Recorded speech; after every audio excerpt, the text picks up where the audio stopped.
Hi everyone, welcome to my YouTube channel, Maths App.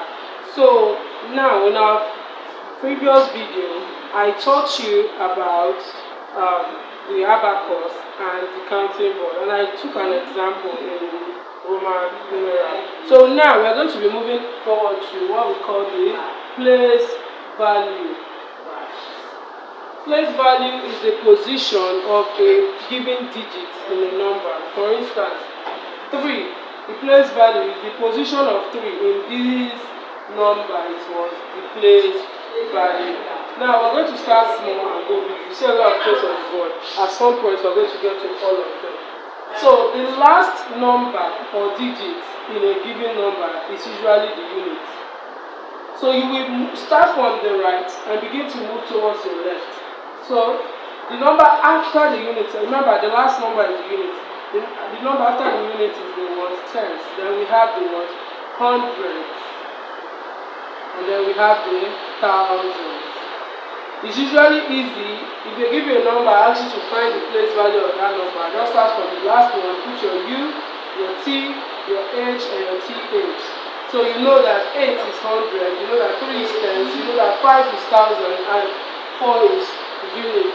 Now if it is a decimal number, the number in front of the decimal is the unit. That is this number here. And this is your decimal point.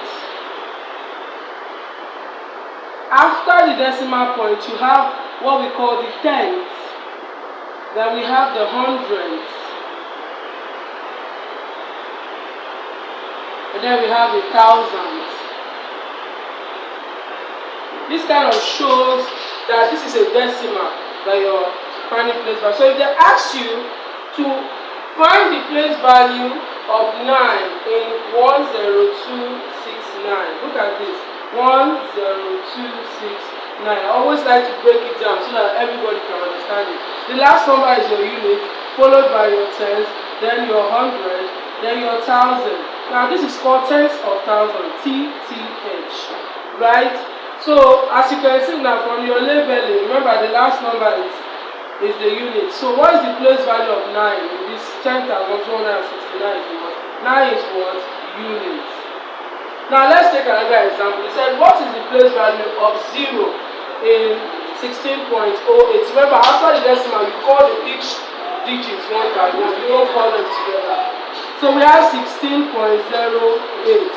Then you have your units. Remember the last number before the decimal is the unit. Look at this. Then after it you have your tens.